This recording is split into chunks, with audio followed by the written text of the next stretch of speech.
Hello everyone, how are you? Welcome once again in Guruji classes. आज हम discuss करेंगे class 9th maths का chapter number 1 that is number system. Start करने से पहले अगर आपको और भी टॉपिक्स जानने हैं या किसी चीज़ में नॉलेज लेनी है या डीओई की वर्कशीट्स करनी है तो आप हमारे चैनल को सब्सक्राइब कर लें और बेल आइकन पर क्लिक कर दें। तो आज हम चैप्टर 1 नंबर सिस्टम के सभी टॉपिक्स को डिस्कस करेंगे। स्टार्ट करते हैं हमारे पहले टॉपिक के साथ जो कि है natural numbers. Natural numbers are the counting numbers which start from 0 2 3 4 5 to infinite. यानी जो भी हमारे नेचुरल नंबर्स हैं ये कुछ काउंटिंग नंबर्स होते हैं जो कि स्टार्ट होते हैं 1 से और इन्फिनाइट होते हैं। ये इन्फिनाइट का सिंबल होता है। The collection of all natural numbers denoted by N. जितने भी हमारे नेचुरल नंबर हैं इनको एन से रिप्रेजेंट करा जाता है। और आप एक बात और याद रखें, ज़ीरो जो है वो कभी भी नेचुरल नंबर के अंदर नहीं आता। अब नेक्स्ट टॉपिक है whole number. Whole numbers are the counting numbers which start from 0 1 2 to infinite। यानी ये भी बस होल नंबर है, इनमें बस एक फ़र्क है, इनमें ज़ीरो आता है और नेचुरल नंबर में नहीं आता। बाकी सब कुछ इन दोनों में सेम है।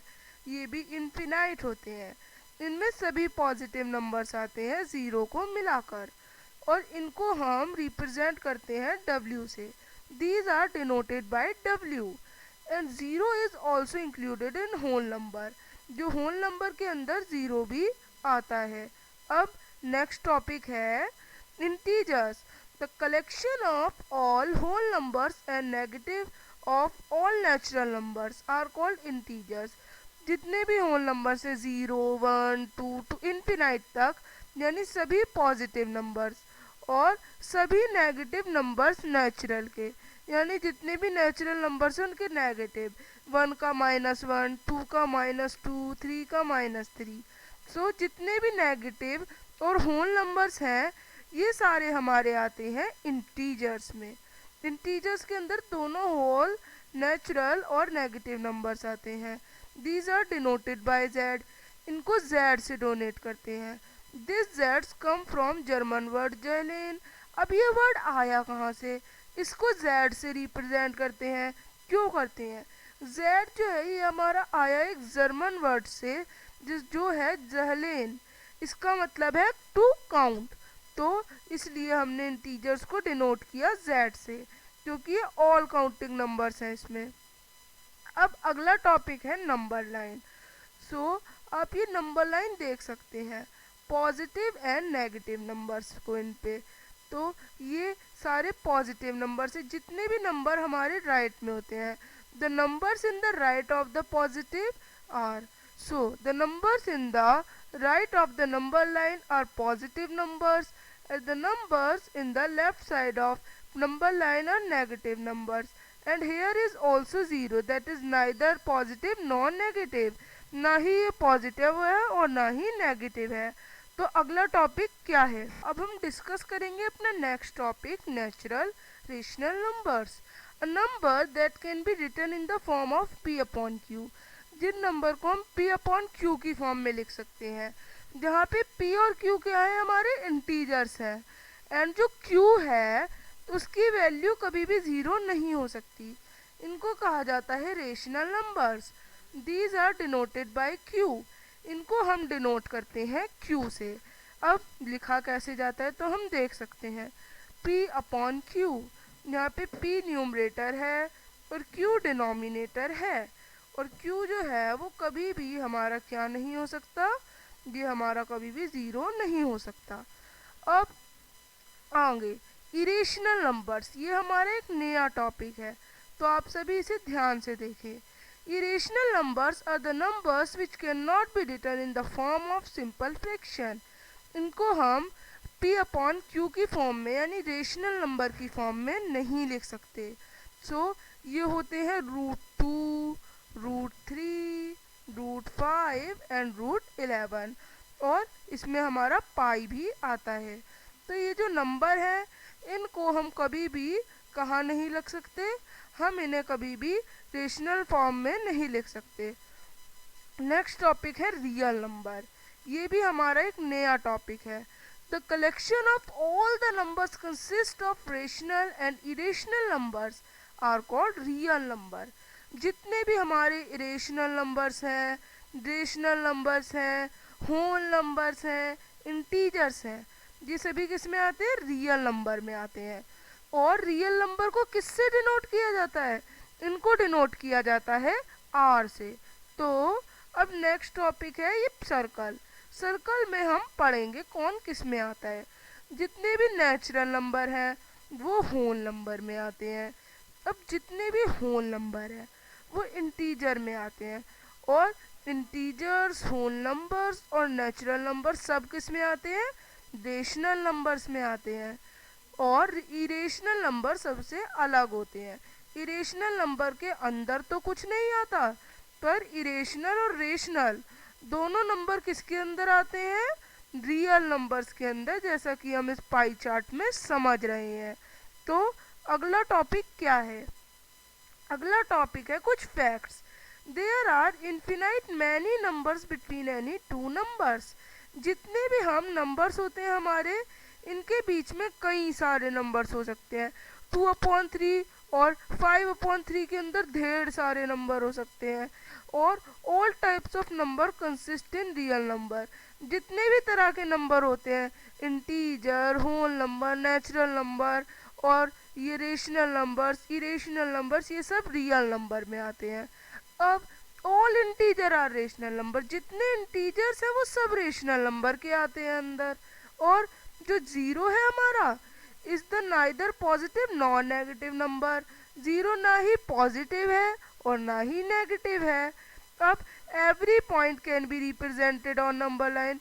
कोई भी पॉइंटों से नंबर लाइन पे रिप्रेजेंट कर सकते हैं, चाहे वो √2 हो, या फिर कोई डेसिमल नंबर हो 3.12 हो, या फिर 2/3 हो, इन सबको हम एक रिप्रेजेंट कर सकते हैं।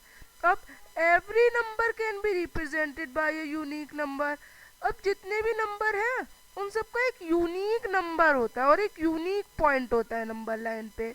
अब नेक्स्ट टॉपिक है, नेक्स्ट पढ़ेंगे हम पाई के बारे में। पाई क्या है, ये एक हमारा बहुत इंपॉर्टेंट टॉपिक होता है। ये क्या है, पाई सिंबल, इसको पाई कहा जाता है और इसका सिंबल है ये। तो pi is a type of irrational number. Pi एक तरह का इरेशनल नंबर है। It was proved by Lambert and Legendre in the late 1700 then pi is irrational. जो लैम्बर्ट और लीजेंड्रे थे, इन्होंने 1700 में बताया था कि पाई इरेशनल है। ये है हमारे लीजेंड्रे एंड ये है लैम्बर्ट।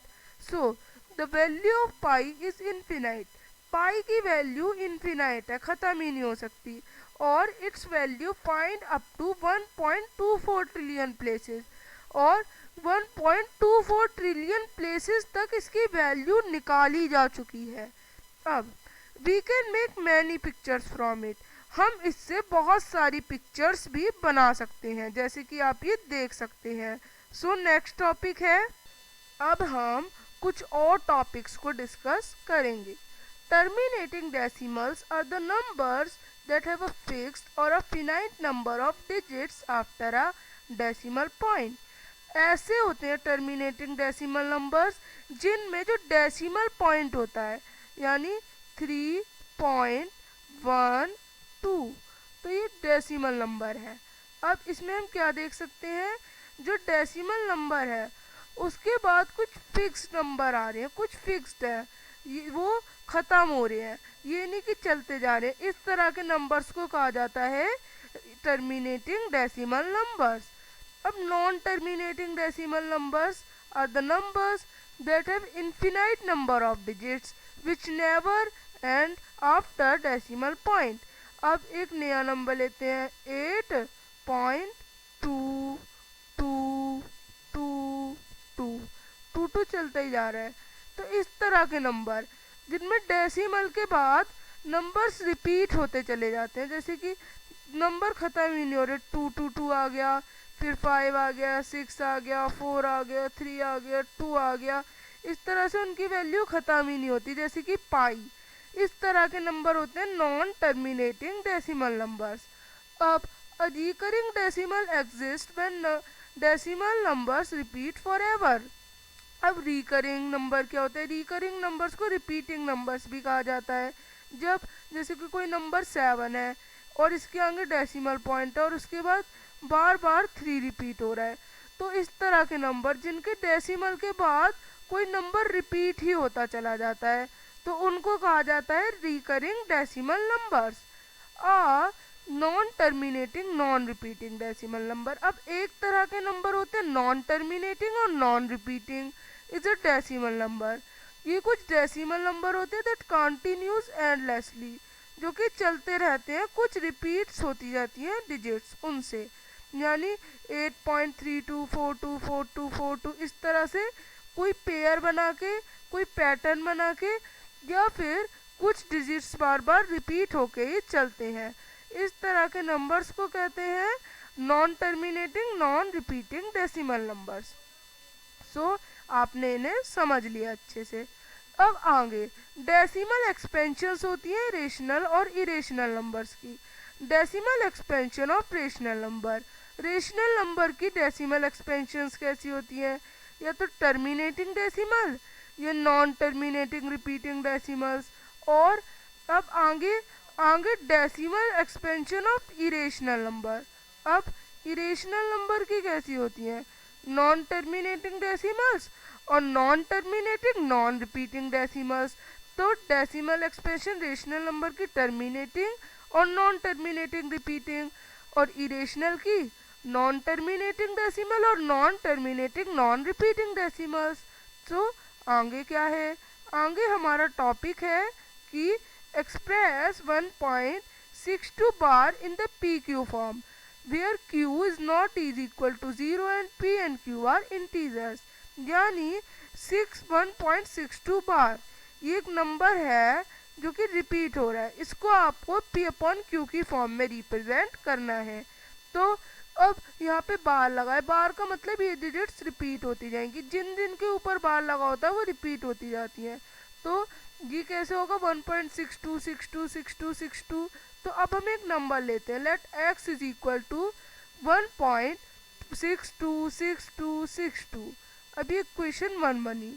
अब कितनी डिजिट्स रिपीट हो रही है? 1 और 2। तो multiply both side of equation 1 by 100। जो दोनों साइड है उनको 100 से क्या करना है? मल्टीप्लाई करना है। तो जितनी डिजिट्स पे बार होते हैं उनको इधर ले लेते हैं मल्टीप्लाई करके। तो क्या आ जाएगा यहाँ पे? 100x, और यहाँ पे ये दोनों डिजिट्स इधर आ जाएंगी तो 162.6262 ही रिपीट ही होता जाएगा। अब सब्ट्रैक्ट कर देंगे, सब्ट्रैक्ट इक्वेशन 2 फ्रॉम 1। तो सब्ट्रैक्ट करेंगे 100x माइनस x 99x और 162.626262 बार और 1.626262 रिपीट होता जाएगा। तो ये दोनों कट जाएंगे और 162 माइनस 1 161 आ जाएगा। तो क्या इक्वेशन आएगी? 99x इज इक्वल टू 161 और x is equal to 161 upon 99। तो 1.62 बार हो गया 161 अपॉन 99 के इक्वल। अब आगे कुछ और की फैक्ट्स हैं। द सम और difference of rational number and N irrational number is irrational. किसी सम यानी किसी का सम और डिफरेंस किसी रेशनल और एक इरेशनल नंबर का हमेशा इरेशनल ही होता है।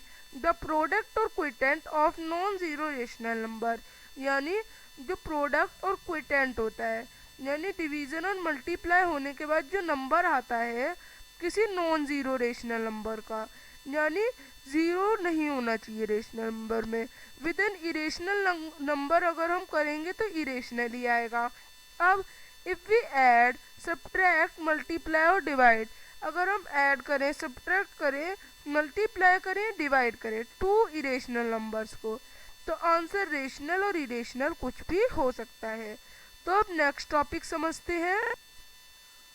सो अब हम समझेंगे एक्सपोनेंट्स के बारे में. What is exponent? The power also known as exponent. जो पावर होती है उसे एक्सपोनेंट भी कहा जाता है, जो कि किसी नंबर की पावर होती है. वो बताती है हमें कितने बार एक नंबर रिपीट हो रहा है. जैसे कि हम अगर देखें तो 3 रेज़ टू पावर 2, यहाँ पे 3 बेस है जिस पे पावर दी गई है, 2 पावर दी गई है, 2 हमारा एक्सपोनेंट है. तो 3 रेज़ टू द पावर 2 का मतलब 3 दो बार रिपीट होना, यानी 3 × 3. अब 3 रेज़ टू पावर 3 माने 3 × 3 × 3. अब 3 रेज़ टू द पावर 4 यानी 4 बार 3 रिपीट होना, 3 × 3 × 3. सो अब हम समझेंगे कुछ लॉज ऑफ एक्सपोनेंट्स के बारे में. पहला law, a raised to the power m and a raised to the power n is equal to a raised to the power m plus n. यानी अगर बेसिस सेम हो और पावर्स अलग अलग हो और साइन हो मल्टीप्लाई का, तो पावर्स ऐड हो जाती हैं. सेकेंड लॉ कहता है a raised to the power m upon a raised to the power n is equal to a raised to the power m minus n. यानी दो नंबर हो जिनके बेसिस सेम हो और एक्सपोनेंट्स अलग अलग हो, और अगर हम पावर्स को सब्ट्रैक्ट कर दें तो हमारा क्या आएगा? पावर्स को सब्ट्रैक्ट करेंगे तो हमारा आंसर आ जाएगा. लॉ थर्ड, अगर a हो और उस पे पावर m हो और वो ब्रैकेट के अंदर और ब्रैकेट के बाहर n हो, तो दोनों पावर मल्टीप्लाई हो जाती है, a upon m into n. Law 4 क्या कहता है? a raise to the power m into B raise to the power m. अब यहाँ पे क्या सेम हो गई? यहाँ पे हमारी पावर सेम हो गई, तो दोनों बेस मल्टीप्लाई हो जाएंगे और पावर m आ जाएगी फिर. अब लॉ 5 कहता है a raise to the power m upon b raise to the power m. तो a upon b raise to the power m आ जाता है, यानी दोनों को डिवाइड करके m पावर आ जाती है. अब 6th लॉ और आखिरी law, a raise to the power 0. अगर किसी नंबर की पावर हो 0 और आंसर आएगा फिर 1, यानी किसी भी नंबर की पावर 0 होती है तो आंसर 1 आता है. तो बाय एवरीवन. अब हम मिलेंगे इसकी एक्सरसाइज के साथ. सो कैसा लगा कमेंट बॉक्स में ज़रूर बताएं और चैनल को लाइक सब्सक्राइब करना तुम ना भूले. बाय.